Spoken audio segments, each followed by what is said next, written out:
aire hacia los alvéolos, lo que se llama ventilación alveolar, que haya una difusión pequeña del espacio alveolo capilar, que haya perfusión dentro de la circulación pulmonar y que haya un transportador de oxígeno suficiente y que la curva de disociación de la hemoglobina no se esté disociando a la derecha, desviando a la derecha o a la izquierda. Posterior a ello, empieza lo que es la fisiología de la circulación, es decir, la entrega del oxígeno a través del oxígeno unido a la hemoglobina que llega a la aurícula izquierda, la precarga, la contractilidad, la poscarga, incluyendo la llegada del oxígeno a los tejidos periféricos y su consumo final. Para esto vamos a abarcar 5 casos el día de hoy y en cada caso vamos a pedir a uno de ustedes que nos colabore con su resolución. Para este primer caso, ¿hay algún voluntario que quiera colaborarnos?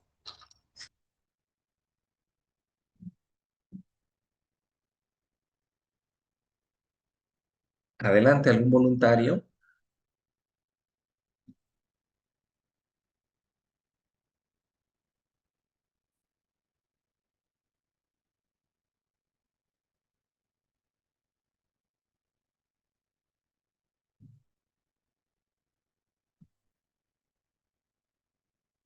¿Nadie?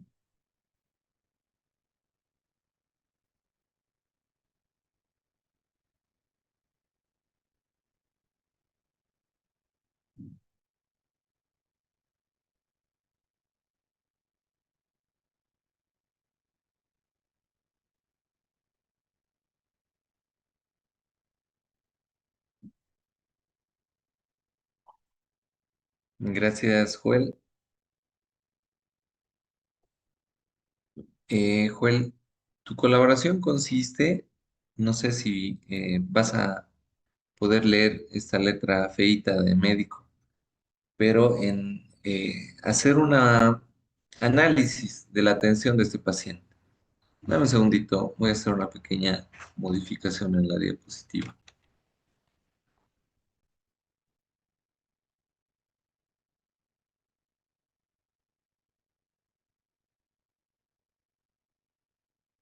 Ahora sí, Joel, adelante, puedes empezar dando lectura a este caso. Está bien, buenas noches, doctor. Bueno, el motivo de consulta es fiebre. La enfermedad actual es un cuadro clínico de aproximadamente 3 días de evolución, caracterizado por presentar deposiciones líquidas amarillentas con, no lo entiendo bien, Cuadro de varias, convulsión, perdón, sí, creo que dice convulsión en varias oportunidades.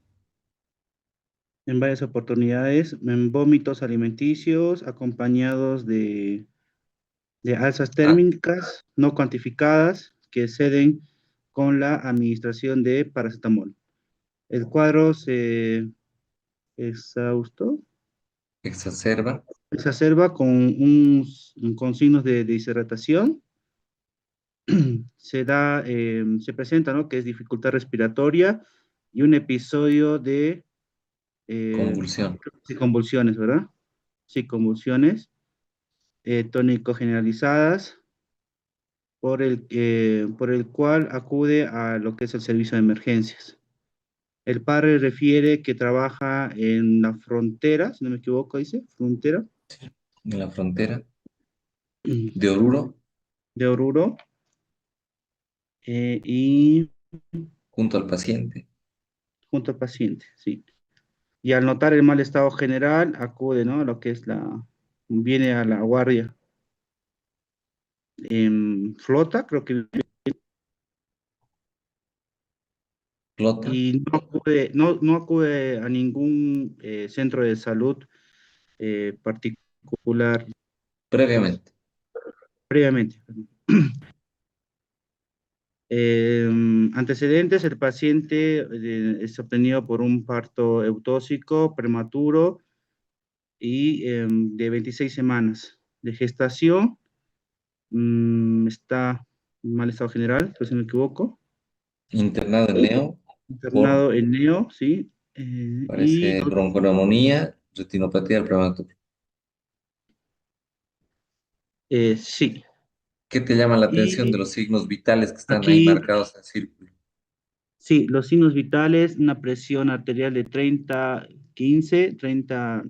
sobre 15 milímetros de mercurio. Temperatura está con una fiebre de 38,8, frecuencia respiratoria de 32, está taquineico, está taquicárdico 160 y bueno, la hora, ¿no?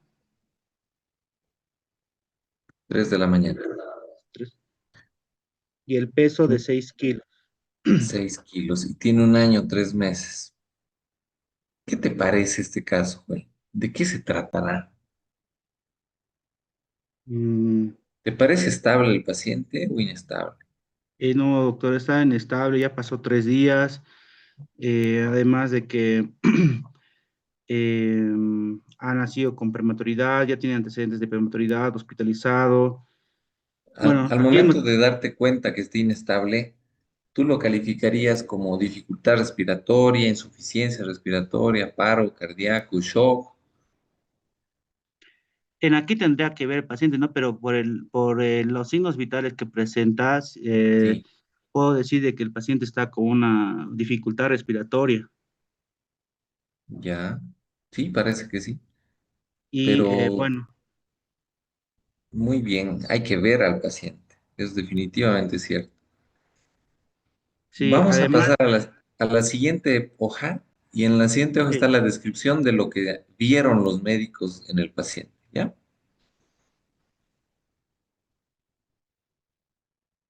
Adelante, puedes seguir leyendo.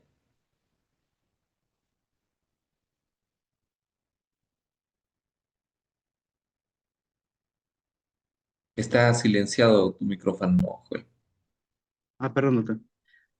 Bueno, el paciente ingresa en un mal estado general, está con fiebre de 38,8, con datos de dificultad respiratoria, con bueno, con una saturación de 70%, mm, Llenado capilar, y nada de capilar mayor a 3 segundos, y las pieles mucosas, secas, mucosas secas y marcas de deshidratación, creo que dice.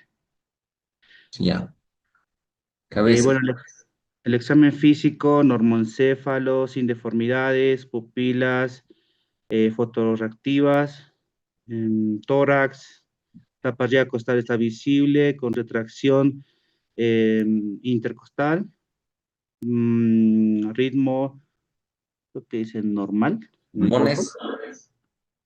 pulmones, Perdón, pulmones murmullo vesicular disminuido en ambos campos pulmonares, corazón, ritmo rápido, normofonético.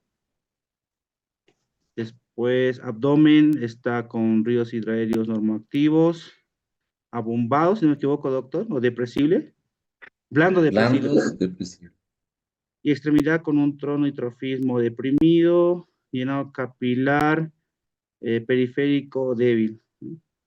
Está con un shock hipovolémico, con, no llego a leer, EDA con deshidratación eh, grave, disculpe, doctor. EDA con deshidratación grave, parece. Sí, sí. Bueno, una enfermedad diarreica aguda, dice, moderada y Displasia broncopulmonar, plasia broncopulmonar, broncopulmonar. desnutrición secundaria. Sí, de depresión secundaria. Hasta Y se le ahí, hace internación.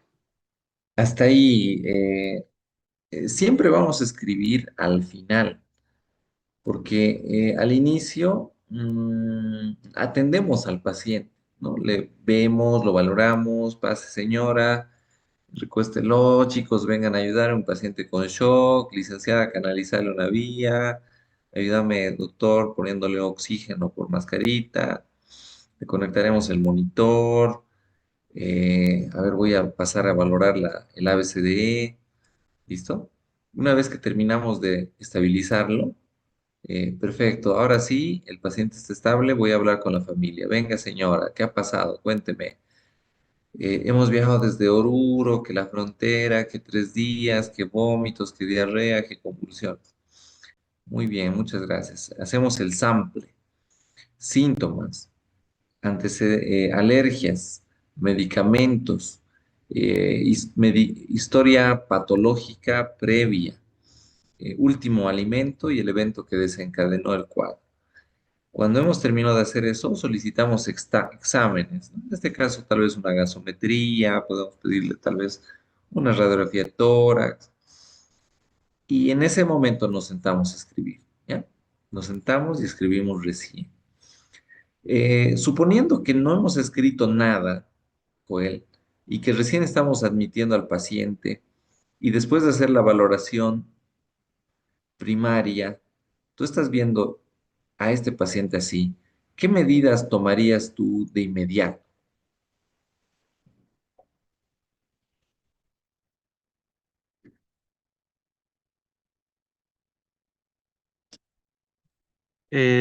Bueno, una vez de que ingresa al servicio de emergencia, se activa, ¿no? Lo que es al equipo de emergencias para que lo podríamos colonizar primeramente una vía y utilizar, ¿no? Yo creo que en este caso, siguiendo los planes de rehidratación y ver cómo está el estado del paciente, se correspondería a un plan C.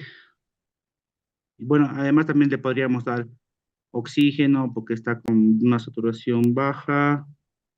Y bueno, lo más importante sería la canalización de vía periférica y,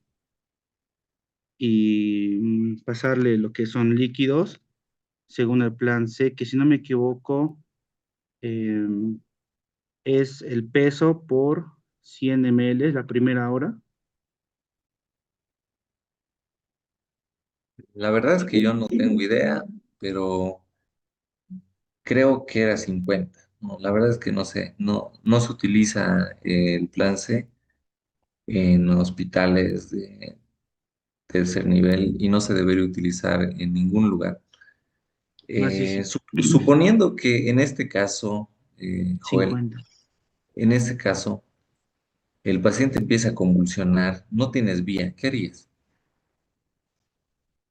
Sería ponerlo de cúbito lateral Ya, para que, y, bueno, evitar broncoaspiración y ajá, esperar a que ceda las convulsiones si todavía no tengo ninguna vía. perfecto. ¿No considerarías pasarle diazepam? Tal vez intrarrectal, intramuscular. Bueno, sí, diazepam le podría colocar, ¿no? Pero mm, intramuscular podría ser, ¿no? Súper. Bueno, muchísimas gracias, Joel. Vamos a ver el desenlace del paciente, ¿ya? El paciente en mal estado general presenta convulsiones. Al igual que Joel, los médicos que estaban en emergencias le pasan diazepam intrarrectal, con lo que ceden las crisis convulsivas asociadas a fiebre. Además, dejan dipirona. Inmediatamente después notan que hay un agravamiento del cuadro, por lo que le intuban con un tubo 4 fijado en 14. Posteriormente realizan maniobras físico-químicas de reanimación porque el paciente hace paro cardíaco. Llaman a terapia para que coloque una vía central. No se puede colocar una vía central, por lo que le introducen una vía intraósea y el paciente muere a las 3:20 de la mañana. Si se dan cuenta, hemos hecho lo mismo que nuestros colegas del servicio de emergencias y el desenlace probablemente sería el mismo. Y esto pasa porque no se ha seguido la secuencia de atención de los pacientes. ¿Qué debimos haber hecho? Llega el paciente, lo vemos, Joel decía muy bien, no sé, doctor, tengo que verlo. Al verlo, notamos su piel pálida, su respiración rápida y de inmediatamente identificamos que el paciente es inestable. Pase, por favor, recueste a su niño, quédese con su niño. Licenciada, eh, residente interno, vengan, tenemos un paciente en choque. Licenciada, canalícele una vía periférica. Residente, administrele oxígeno por puntas nasales a 2 litros por minuto. Interno, conéctele el monitor. Voy a evaluar el ABCD de la evaluación primaria. Inmediatamente he administrado oxigenación alveolar. Ahora voy a ir a la ventilación alveolar. Veo que el niño está consciente, veo que tiene fuerza muscular, veo que no está obstruido. Analizo la posibilidad de que el niño tenga problemas de difusión que me obliguen a restringirle líquidos.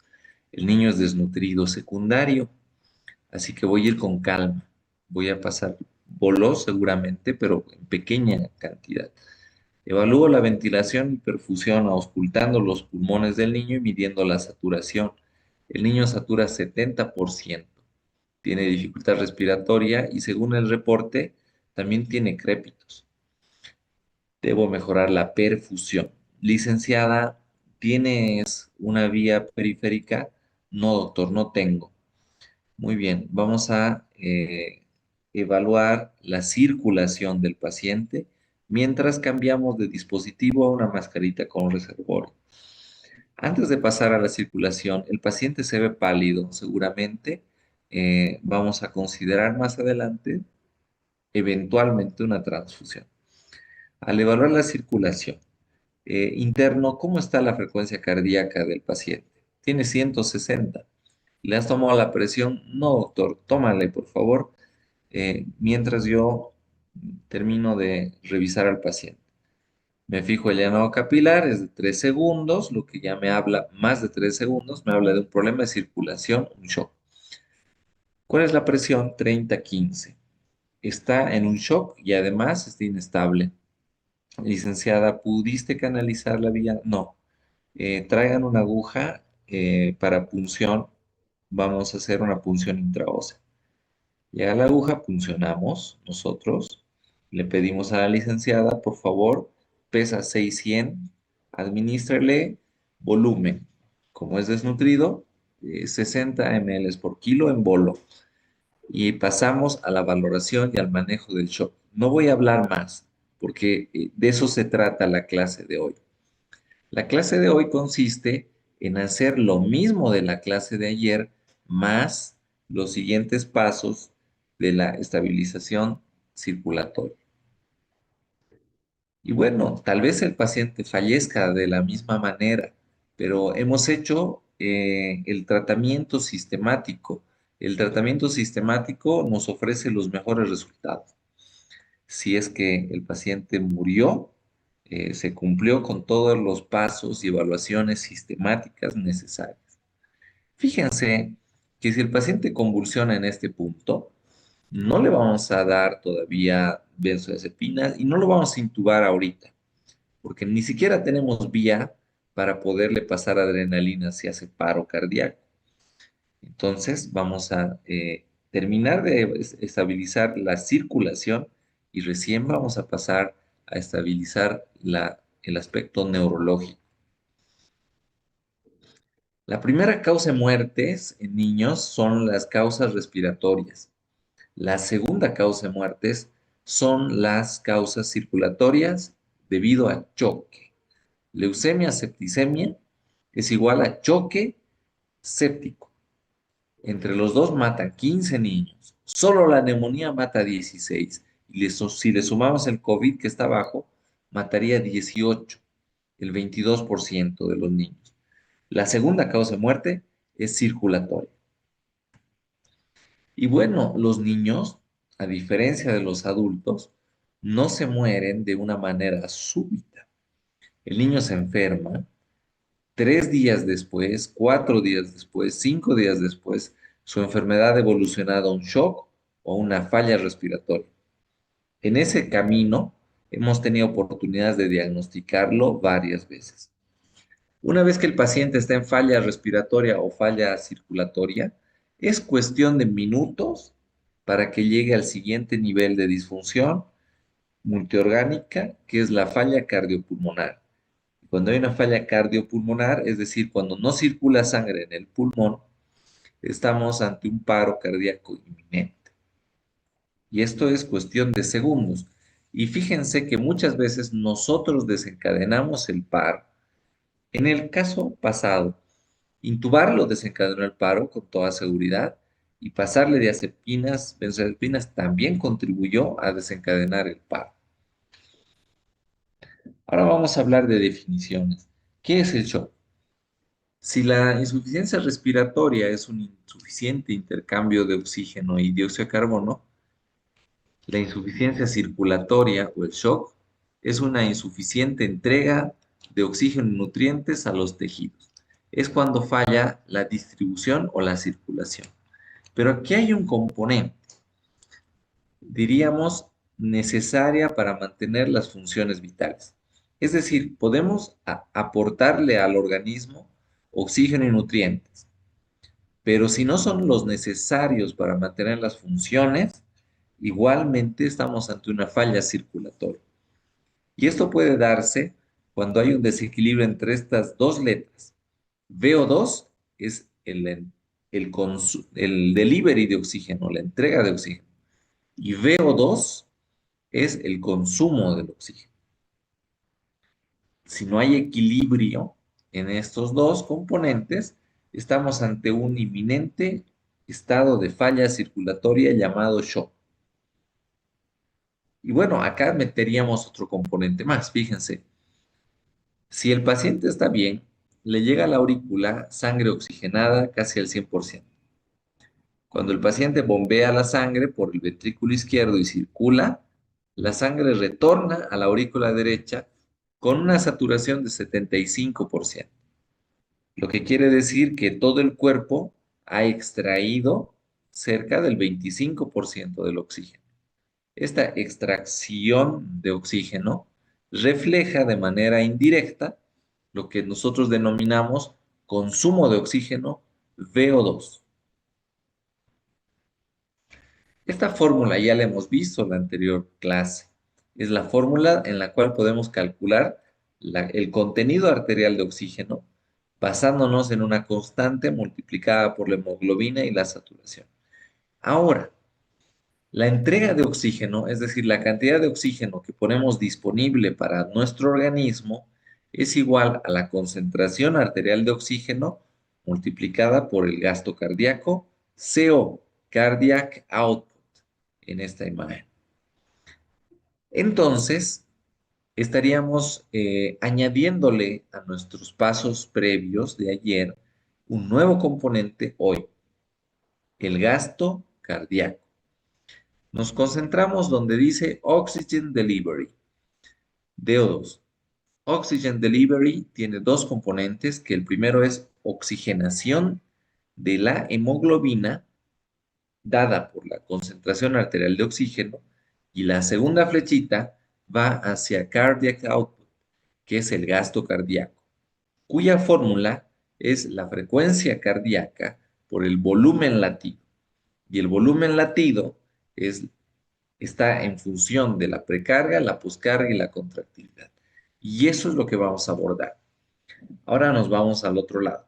Pero puede ser que el paciente tenga un gasto cardíaco normal, incluso alto, pero está consumiendo mucho oxígeno y está en shock. ¿Y por qué consumiría mucho oxígeno? Bueno, tiene fiebre, tiene convulsiones, dolor o actividad muscular muy intensa. Imagínense que está con neumonía y está gastando mucha fuerza en respirar. Está con mucho tiraje, muchas retracciones, está agotadísimo porque está consumiendo oxígeno en respirar. En ese caso, la balanza se va a desequilibrar porque el oxígeno consumido va a ser mayor que el oxígeno aportado y eso que aparece arriba como CbCO2, que sería la saturación venosa de oxígeno, representa este desequilibrio. Es decir, la diferencia entre el oxígeno que sale del corazón y el oxígeno que está en la aurícula derecha después de la derivación del seno venoso. En este sentido, tenemos cuatro tipos de shock, que los vemos en esta torta: distributivo, hipovolémico, cardiogénico y obstructivo. Distributivo, dos terceras partes. Hipovolémico y cardiogénico, una sexta parte. Fíjense cómo esto se refleja en nuestra mortalidad. Septicemia, tenemos 7 casos. Malformaciones congénitas, tenemos 5 casos. Acá no aparecen las deshidrataciones ni la hipovolemia, pero más o menos se replica esa tabla. Lo más común es que sea distributivo, hipovolémico y cardiogénico, excepcionalmente obstructivo. ¿Cómo vamos a abordar al paciente clínicamente? Bueno, lo primero que vamos a hacer es estimar el gasto cardíaco. ¿Será que el gasto cardíaco es normal o alto y en realidad el consumo de oxígeno está aumentado? Si fuese ese el caso, estamos ante un choque distributivo, en el cual el corazón bombea demasiado y tras una caída de la poscarga, el paciente no logra perfundir su cuerpo o tiene una demanda excesiva de oxígeno. Si el gasto cardíaco es bajo, nos vamos a ir a preguntar, ¿la presión venosa cómo está? ¿Alta o baja? Si está baja, estamos ante un choque hipovolémico. El gasto cardíaco es bajo debido a que no tiene sangre circulando. Si el gasto cardíaco es bajo, la presión venosa central es alta, quiere decir que estamos bombeando poca sangre, tenemos sangre, pero por algún motivo la sangre no está circulando adecuadamente. Puede ser cardiogénico o puede ser obstructivo. Vamos a ir viendo cada uno de estos tipos de choque.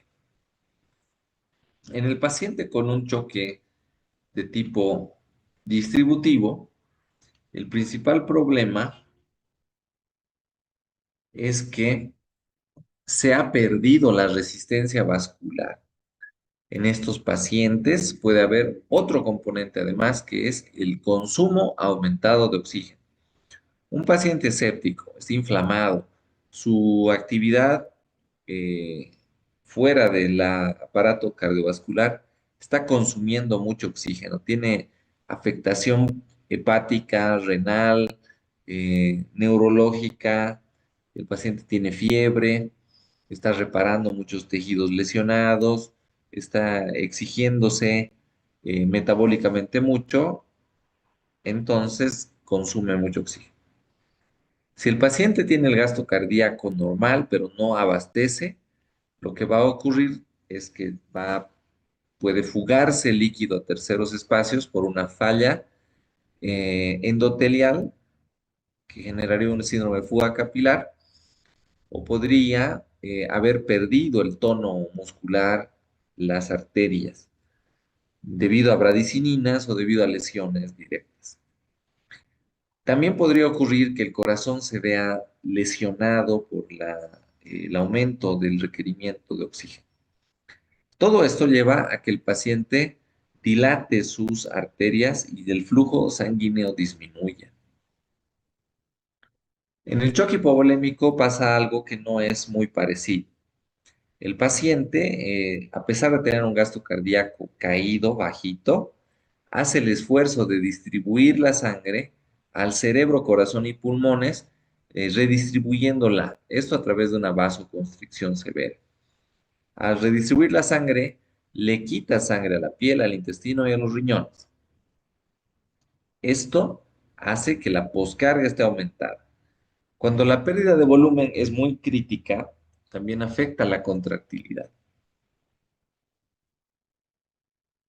El choque cardiogénico, que estaría representado por una falla del corazón, ya sea por un infarto, una arritmia o una malformación cardíaca que afecte la contractilidad muscular, como un ventrículo único, una hipoplasia ventrículo izquierdo, cualquiera que altere la anatomía normal del corazón y afecte la contractilidad misma. En estos pacientes, el corazón funciona mal, por lo que el organismo trata de compensar bajando las resistencias periféricas y también disminuyendo un poquito la precarga. Este tipo de choque es de los más mortales en nuestro medio porque no tenemos la tecnología y la capacidad resolutiva necesaria. Y los choques de tipo obstructivo, que están dados por la obstrucción del circuito. La sangre está dentro de un circuito fluido continuo y si se obstruye una arteria, por ejemplo la arteria pulmonar, no va a llegar sangre al corazón izquierdo porque pues, sale del derecho y vuelve al izquierdo. Y el paciente tiene una obstrucción que lo va a matar. O si tiene un taponamiento cardíaco, un neumotórax, que están comprimiendo el corazón, impidiendo que la sangre circule obstructivamente. En estos casos, lo que se ve afectado inicialmente es la precarga porque no hay flujo de sangre y en algún punto no hay retorno de la misma al corazón. Y esto actúa como una hipovolemia brusca. Entender también que el choque no es solo un problema de la macrocirculación, sino también y a veces principalmente es un problema de la microcirculación, es decir, de la circulación en los capilares, así como pasa en el pulmón, donde tiene que haber una ventilación y perfusión correcta, pasa lo mismo en los capilares. El intersticio genera una presión negativa que se denomina succión intersticial, que puede ir hasta muchos milímetros de mercurio negativos. Esta succión favorece el paso de nutrientes de oxígeno hacia el intersticio y por consiguiente hacia las células que se encuentran rodeadas del intersticio.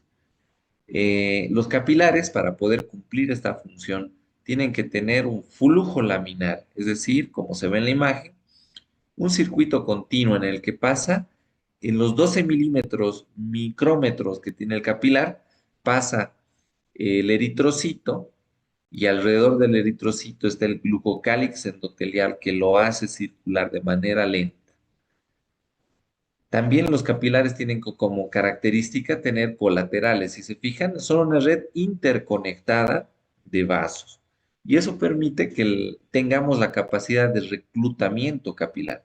Es decir, si un capilar por algún motivo sufre de una lesión o una trombosis o una estasis o una pérdida, otros capilares pueden reemplazar su función porque están interconectados y pueden reclutarse. En el paciente con shock ocurre esto. Se pierde la capacidad de reclutamiento capilar, se pierde el flujo laminar, se interrumpe el flujo de los eritrocitos por las cadenas de capilares. Y algo más grave, se puede lesionar el endotelio perdiendo las propiedades de paso de los eritrocitos, promoviendo la coagulación y promoviendo la pérdida capilar intersticial, dentro de la cual vamos a perder, entre otros componentes, albúmina. Entonces, es un desastre. Es fácil cuando hay un terremoto ver la casa bien de afuera y decir, uy, esta casa no se ha dañado. En el paciente con choque podemos equivocarnos. Cuando Joel calificaba a su paciente, no se le ha ocurrido choque en ningún momento. Y eso que el tema de hoy es circulatorio. Joel dijo, esto es una dificultad respiratoria. Y eso es porque el paciente se veía todavía íntegro. No podríamos haber sabido que era choque si no veíamos por algunas ventanas específicas. Igual que veríamos un edificio aparentemente bien, por sus ventanas veríamos sus columnas, sus vigas, para ver qué tanto daño estructural ha sufrido. En el organismo, las ventanas para evaluar la microcirculación son la piel, la diuresis, el estado de conciencia y si tenemos el lactato.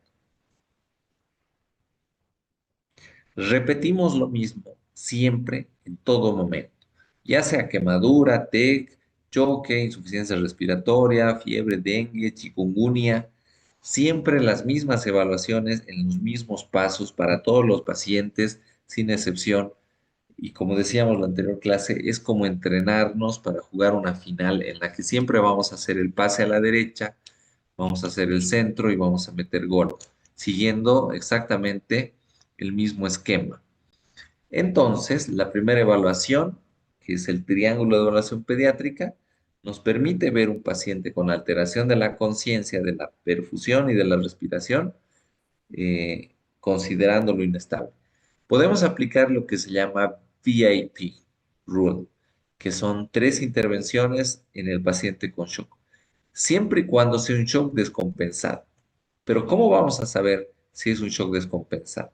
Pues el shock descompensado es un shock con hipotensión arterial. El shock compensado es un shock con normotensión arterial. Pero es difícil saberlo porque los niños tienen mucha variación en sus signos vitales.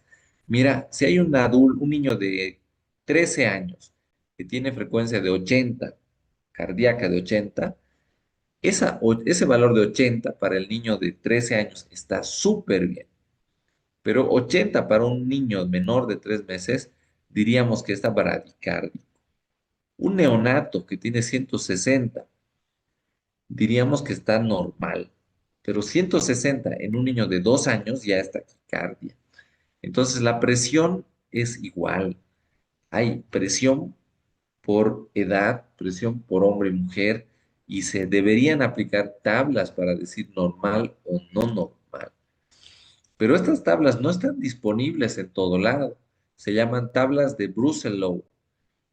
Entonces tenemos que memorizarnos algunas fórmulas. Por ejemplo, nos podemos memorizar el percentil 5 de la presión sistólica. No es tan difícil. Si el paciente es menor de un mes, 60. Si es de un año a un mes, 70. Si es mayor de un año, se le añade por cada año 2. Si tuviera 4 años, diríamos 2 por 4, 8, más 70, 78. Si el paciente tiene 10 años, 90 su presión sistólica del percentil 5. Si fuera el caso y el paciente está choqueado e hipotenso, estamos ante un shock descompensado. En general, vamos a aplicar las estrategias VIP: ventilar, infundir y perfundir. Siempre al momento de detectarlo, actuamos. No es que decimos shock hipovolémico, anotamos en la historia shock hipovolémico y ya está, sino que decimos shock hipovolémico, oxigenación, ventilación, ventilación, perfusión, transporte de oxígeno y manejo de la precarga. ¿Listo? Vamos a ir en ese sentido, en ese orden automáticamente. Mientras seguimos investigando, ¿qué tipo de shock será? No sé, pero es shock, así que hacemos todo lo primero. Eh, Podemos recomendar la inserción de una línea arterial y un catéter venoso para poder tener un mejor monitoreo, pero nunca nos vamos a basar en eso para administrar el tratamiento. Como hemos recordado hace rato, el primer paso es tener oxígeno en la arteria, lo que se llama concentración arterial de oxígeno, que se da con todo lo que hemos visto. El segundo componente del delivery de oxígeno se llama gasto cardíaco. Entonces, tenemos que seguir estos pasos: precarga, contractilidad, poscarga. Pero antes de todo esto, no se olviden concentración arterial de oxígeno. En estos pacientes, aparte de administrar oxígeno y asegurar una buena ventilación, una buena difusión, una ventilación, perfusión correcta y transporte correcto de oxígeno, tenemos que entender que la saturación de oxígeno no va a ser muy creíble. ¿Por qué? Porque el paciente choqueado no circula bien sangre y el oxímetro de pulso requiere de si quieren, de un pulso periférico de sangre. Entonces nos va a dar lecturas erróneas o incluso pueden no marcarnos el valor de la saturación de oxígeno. En el anterior tema hemos visto que podemos intubar al paciente una vez estabilizados los pasos previos. Y la intubación endotraqueal es una muy buena idea cuando el paciente está con un shock descompensado. ¿Por qué es una buena idea? porque le vamos a ahorrar el oxígeno que está gastando en respirar. Si estaba gastando el 40% de su oxígeno en los músculos respiratorios, al intubarlo le vamos a ahorrar el 40% de oxígeno. Si es que estaba consumiendo mucho oxígeno por fiebre y por defensas, actividad inmunológica y metabólica, al intubarlo, sedarlo, le vamos a ahorrar este consumo de oxígeno. Un cerebro normalmente consume el 15% del gasto cardíaco, el 20% de la glicemia y cerca del 20% del oxígeno. Entonces, si lo sedamos, vamos a ahorrar el 20% del oxígeno. Además que le vamos a dar al corazón izquierdo una, digamos, un apoyo contráctil. Digamos que es un corazón izquierdo en falla y tiene un 30% de fracción de eyección. Su presión es 30-15. Habiéndole precargado, sedado, manejado bien, al momento de intubarlo, vamos a subir la presión intratorácica, digamos que el PIB llegue a 3. Entonces, el paciente ya no va a tener 30-15, sino 33-18 de presión arterial, porque la misma presión intratorácica reduce la poscarga del ventrículo izquierdo. Son cosas buenas a favor de intubar al paciente, pero nunca lo vamos a intubar a las corridas. Siempre lo vamos a intubar cuando tengamos dos vías periféricas o una por lo menos, esté estable y ya estemos listos para poderlo reanimar si hace paro durante la intubación. ¿Por qué podría ser paro? Por una severa hipovolemia. Imagínense el paciente que hemos visto, ha estado 3 días mal, 12 horas viajando en flota, no come, no orina, está hipotenso, no tiene sangre circulando porque ha reducido su volemia muy drásticamente. Entonces se nos ocurre, fíjense, ese corazoncito, cuando el niño respiraba e inspiraba, generaba una presión negativa y succionaba sangrecita. Se llenaba la aurícula derecha y cuando el corazón expiraba, iba latiendo con sangre, que retornó durante la inspiración. Ahora, la inspiración, cuando la intubamos, ya no genera presión negativa, sino presión positiva. Entonces, el paciente, de tener un llenado, de la aurícula derecha, digamos, de 3 milímetros de mercurio, ahora pasa a 1 milímetro de mercurio o 0 milímetros de mercurio, con lo que cae severamente el retorno venoso y eso puede ocasionar,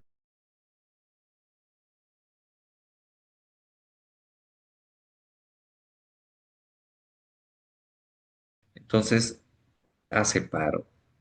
O la sedación puede hacer depresión cardíaca, depresión respiratoria, haciendo caer la presión arterial. Por eso, hay que tener cuidado al intubar a un paciente en choque.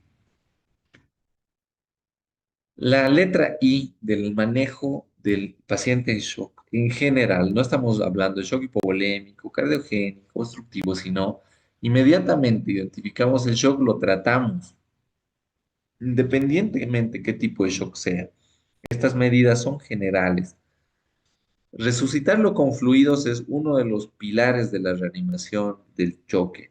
¿Qué quiere decir? Que ese corazoncito está latiendo con un volumen de eyección, digamos, de 15 ml. Normalmente eyectaba 70 ml. Es decir, que tiene una fracción de eyección muy cercana al 30%. Vamos a canalizar una vía y vamos a introducir un volumen rápido de fluidos. Este volumen rápido de fluidos va a estirar el ventrículo izquierdo y derecho, aumentando la fracción de eyección de 15 a 30 ml, por decir un ejemplo, con lo que hemos incrementado la fracción de eyección hasta 50%.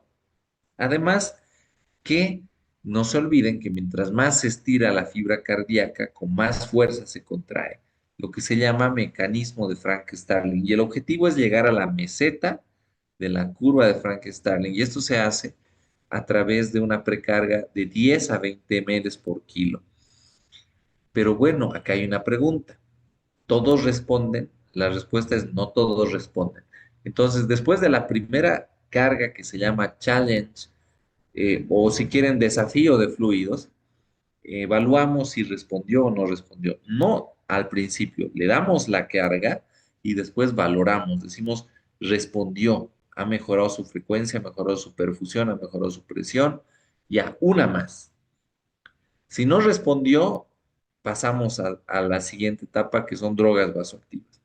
Y bueno, si tenemos dudas, podemos levantar las piernas, hacer una presión hepática para ver, tal vez ya no le queremos pasar más líquido, pero ya tenemos dudas si responderá. Podemos extraer un poquito de líquido de su cuerpo mismo, elevando las piernas o comprimiendo el hígado. Pero estos líquidos tienen que tener ciertas características. Por ejemplo, tienen que ser fluidos isotónicos.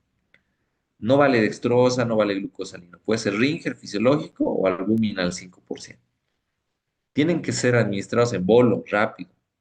No queremos hidratar al paciente y olvídense del plan C que hablaba hace rato Joel.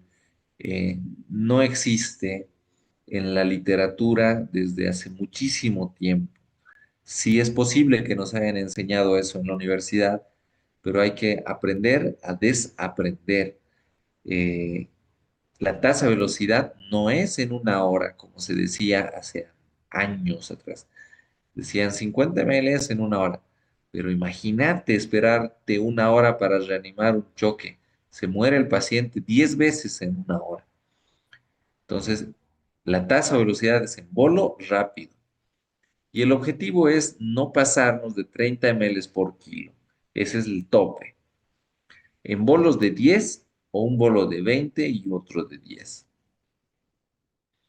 Inmediatamente después, si el paciente no mejora, tenemos que iniciar el uso de drogas vasopresoras. Y acá sí nos vamos a poner a pensar si es un tipo de shock hipovolémico, distributivo, si es un tipo de choque cardiogénico, porque una droga puede ser mala para otro tipo de shock y buena para otro. Por ejemplo, los beta-adrenérgicos aumentan la contractilidad cardíaca porque estimulan directamente al músculo cardíaco, aumentan la concentración de calcio intracardíaco, por lo que el gradiente de despolarización va a ser más alto y la contractilidad más fuerte. Lo malo es que el corazón se contrae fuerte y cuando se relaja, la presión diastólica hace que entre sangrecita a las arterias coronarias y por lo tanto el corazoncito se perfunde, se oxigena, se nutre. Mientras más contraído y más tiempo esté contraído el corazón por uso de drogas beta-adrenérgicas, menor tiempo va a tener para perfundirse a sí mismo. El corazón es noble, tiene que perfundir al cuerpo, pero también tiene que perfundirse a sí mismo. Entonces, un efecto adverso es que hay riesgos de isquemia miocárdica por el uso de drogas beta-adrenérgicas. Los alfa-adrenérgicos no actúan a nivel del corazón, sino a nivel de los vasos. Aumentan el tono vascular, por lo tanto serían buenísimos en choques distributivos, pero disminuyen el gasto cardíaco. Serían muy malos en choques cardiogénicos, porque un corazón debilitado si vas a hacer que se contraiga contra un vaso duro, el corazón va a fallar y se va a morir el paciente. Mejoran el flujo cardíaco, por supuesto. Estas drogas dopaminérgicas, noradrenalina, adrenalina, son súper importantes que las aprendamos. Vamos a tener un pequeño receso de unos 15 minutos. Vamos a tener dos recesos el día de hoy, cada uno de 15 minutos, para poder abordar dos casos entre cada receso. Así que, ¿tienen alguna pregunta? Si no hubiera preguntas, hacemos una pequeña pausita de 15 minutos.